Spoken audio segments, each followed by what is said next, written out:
At 9:47 local time, a Ukrainian tank commander, known only as Hera, is looking at a target that the fire control computer says is too far away.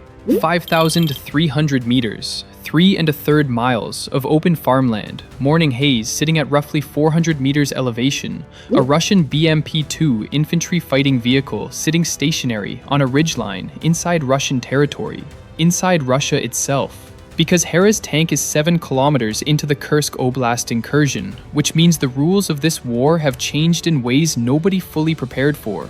The fire control system's TOGS-2 thermal gunner sight is locked. The L30A1 rifled 120mm gun is elevated to compensate for a drop of approximately 18 meters over that distance. The ballistic computer has factored air density, crosswind at 4 meters per second from the northwest, propellant temperature, barrel wear.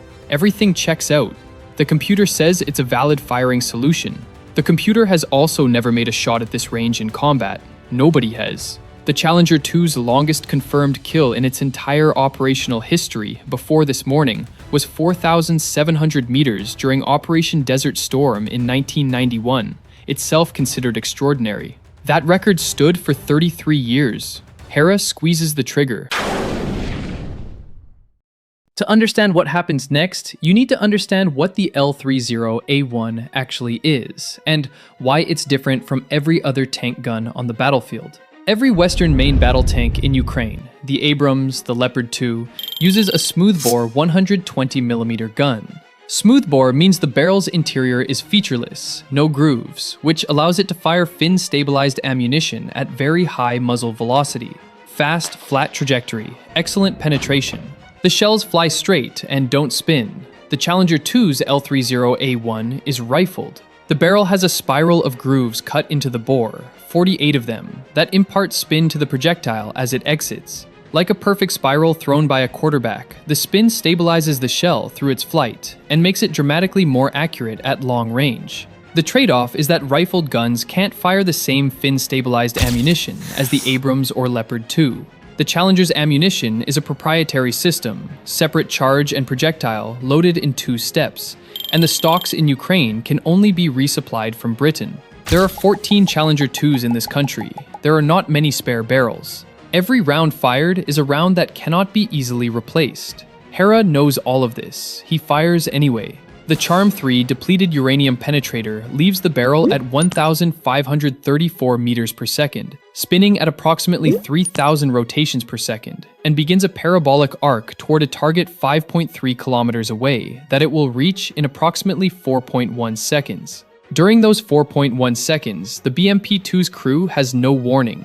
Russian vehicles at this range don't expect fire. Their own tanks, T-72s, T-80S, even modernized T-90Ms, have a practical aimed fire limit of around 2,500 meters. At 5,300 meters, a Russian tank crew isn't watching for incoming rounds. They're watching for drones. The round impacts the BMP-2's upper glacis plate. The vehicle does not survive. Through his TOGS-2 thermal sight, Hera watches the heat bloom expand and then collapse. He keys his radio. Target destroyed, grid reference unchanged, moving. The Challenger 2 drops into reverse, backing away from the ridgeline where it just fired. Because the one thing Hera knows with absolute certainty is that the sound of that main gun reached Russian positions before the round did. And within 90 seconds, there will be something in the air looking for where it came from. He has 90 seconds, probably less. The 82nd Air Assault Brigade, Here I come. The 82nd Air Assault Brigade, Bukovinska, received all 14 British-donated Challenger 2s in the spring of 2023, an elite unit given an elite tool, and sent south into the Zaporizhia counteroffensive that summer. What happened there reshaped how Ukraine fights with these tanks, and the lessons were expensive. The counteroffensive's logic demanded breakthrough assaults, armor pushing through Russian defensive lines while infantry followed, the classic combined arms model that the Challenger 2 was built for. In dense Russian minefields, covered by anti-tank guided missiles positioned in depth, with Lancet loitering munitions orbiting overhead, that model killed tanks at a rate nobody wanted to admit publicly.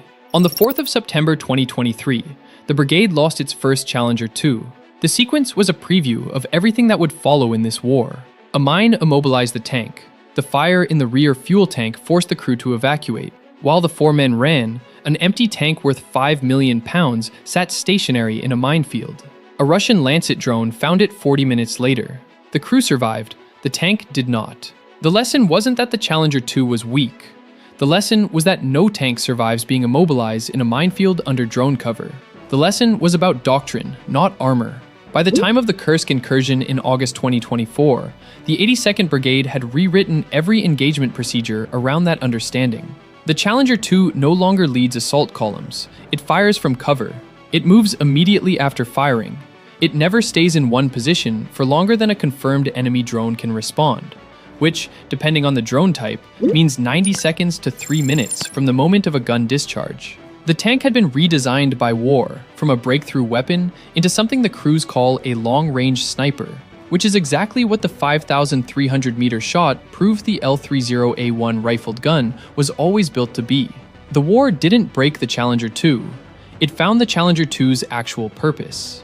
But right now, Hera's tank is in reverse. Its 1,200 horsepower Perkins CV-12 engine pushing 71 tons of British steel backwards through a tree line at 7 kilometers per hour, and 90 seconds is already gone.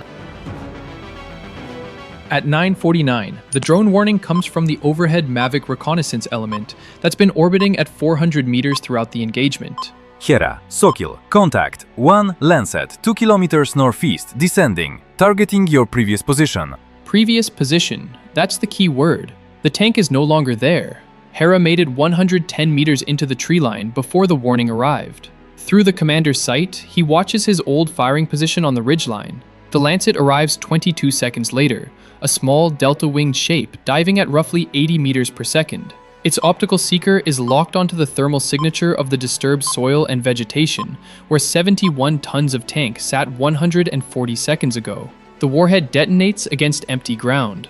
The dirt column rises 15 meters. An expensive crater, no tank. But the Lancet's impact tells the Russian fire control system something important. The thermal signature was recent, which means the tank is close, which means there will be a second Lancet. In the Kursk theater, Russian doctrine after a failed Lancet strike calls for immediate retasking of any available platform within 5 kilometers. This is not guesswork. The 82nd Brigade's intelligence section has tracked the pattern across 14 prior engagements. Hera has approximately 4 minutes before a second drone arrives on station. His fuel gauge reads 68%. The Challenger 2's operating range on internal fuel is approximately 450 kilometers on road, far less cross-country. But the real problem is not fuel. The real problem is the 71-ton weight of the tank he's trying to hide in a Ukrainian summer tree line. Because the ground is soft here, the roots are shallow, and what looks like solid woodland on the satellite imagery is actually a thin belt of birch trees growing in former agricultural soil that has the load-bearing capacity of wet concrete. The tank sinks 8 centimeters with each meter it moves deeper into the tree line. At 9:52, the left track begins to slip.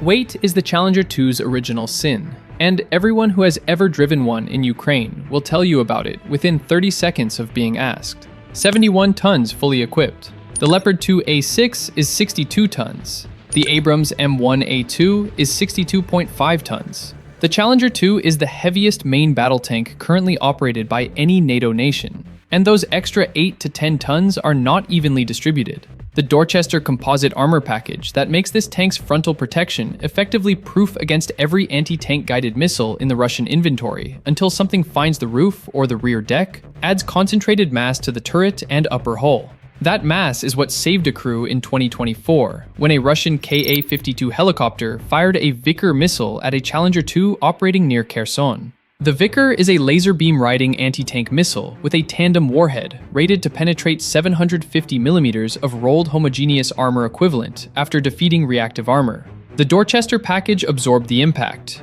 The turret held. The crew survived. The helicopter that fired it was later described in Ukrainian intelligence reports as extremely surprised. But 71 tons does not hide easily. 71 tons sinks into soft ground with the inevitability of physics. And right now, Hera's driver is feeding power to the left track, trying to recover grip against a root system that was not designed to support a British main battle tank in a Ukrainian birch forest in August. At 09:53, the left track loses traction entirely for 6 seconds. The tank yaws 4 degrees left. The driver compensates with right track power, overcorrects, and the tank slides another 30 centimeters into a depression that wasn't visible from inside the vehicle. The engine note drops as the Perkins CV-12 pours more power against the load, 1,200 horsepower. It sounds like a lot. It is not always enough. Hera's gunner, who has not spoken since the kill shot, says one word. Stuck? Not yet. Hera is already on the radio. Sokil, Hera, we have a mobility issue. Need your eyes on our position. How long until second contact? Hera, Sokil, estimate 2 minutes. You need to move. He is aware of this.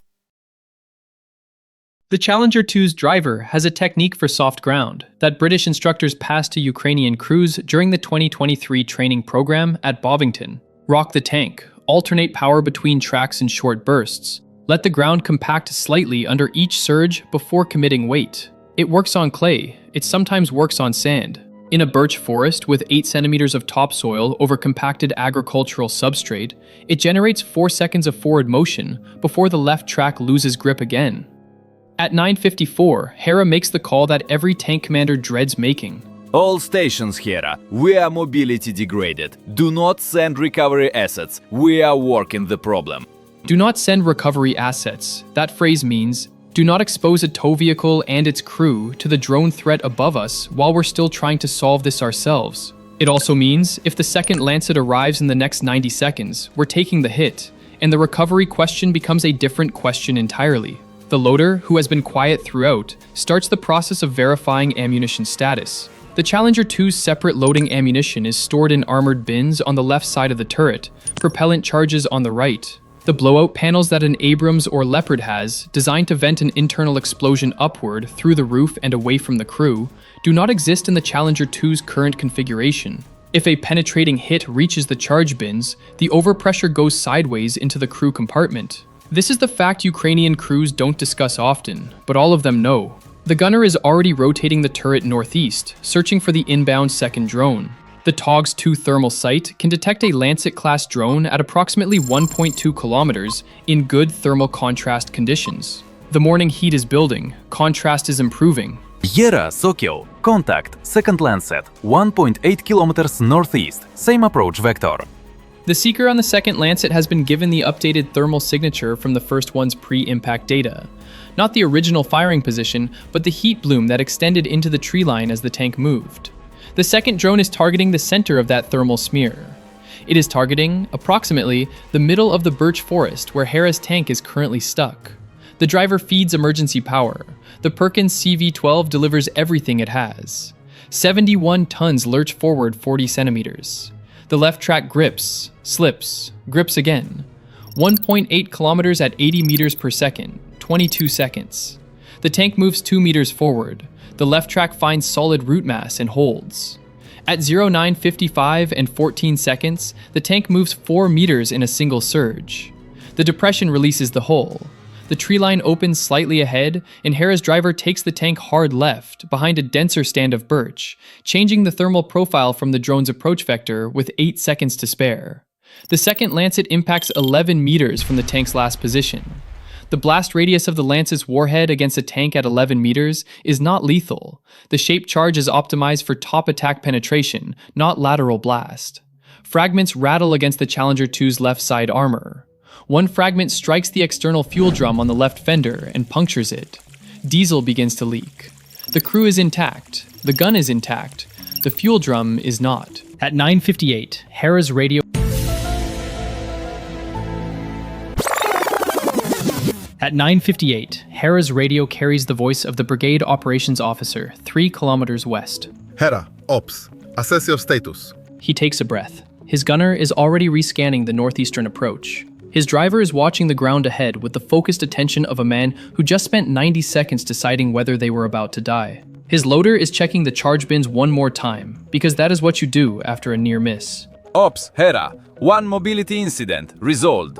1 fragment hit, left external fuel drum, leaking. Gun operational, crew operational. We can continue the mission. A pause from the operations officer. Copy. What's your fuel state?